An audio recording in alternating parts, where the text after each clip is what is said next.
Today, Fiona and I will be talking about storytelling and story writing for children with physical disabilities and complex communication needs. So we decided to title our presentation, I See a Pink Unicorn and Pink Bike Today. It was so fun.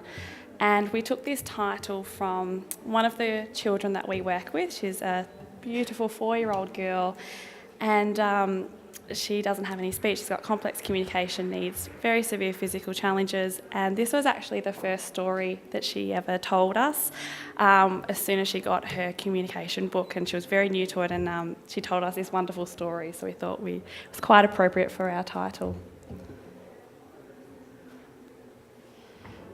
So what better way to start than to start with a couple of stories? So we're going to have a listen to a couple of children's stories that you might actually remember. They're from a popular ad in the 90s. Well, it was popular in Victoria, but we'll have a listen to some of their stories.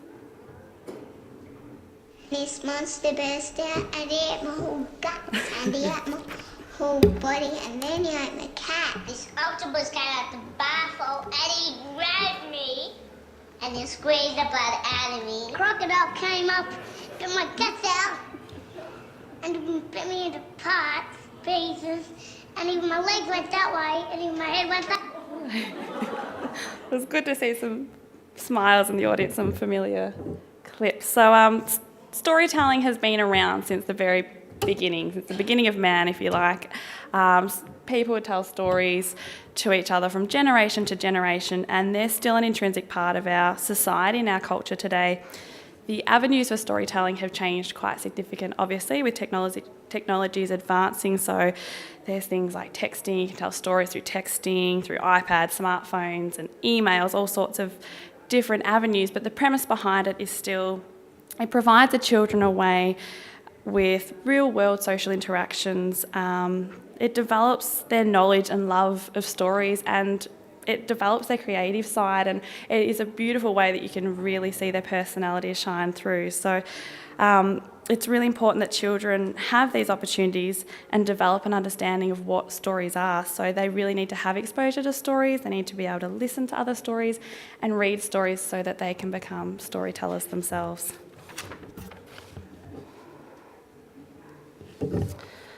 Okay, so individuals with physical challenges and complex communication needs share these same goals of social closeness and being a storyteller. It's not just about making choices or choice making. They really need to have opportunities to learn and practice language for autonomous communication. So they need to have a vocabulary that is big enough that they can express their ideas at any time, with any person, anywhere. It's not just an activity at board. It needs to have enough language they can experiment, they can make up stories. Really important thing that we've put up there is, whoops, I'll just go back. The next slide, that we have open expectation of these children, so everyone else around them has these open expectations that it's not just about choice making, that they can be these beautiful storytellers and tell us some most amazing things. They need to have an AA system, like I said, that enables them to generate this language and to be a robust and dynamic vocabulary system.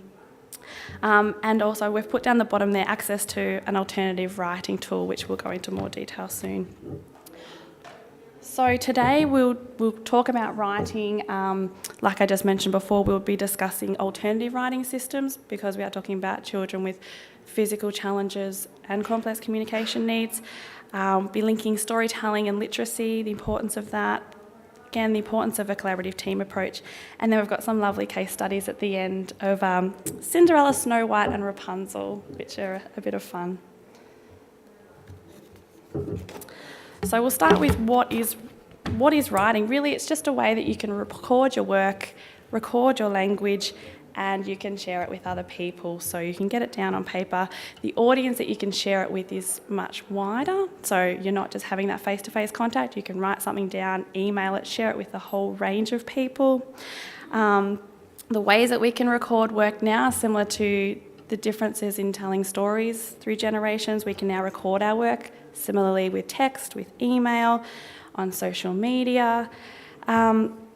It's really important, though, to consider writing as opposed to storytelling. It's really important to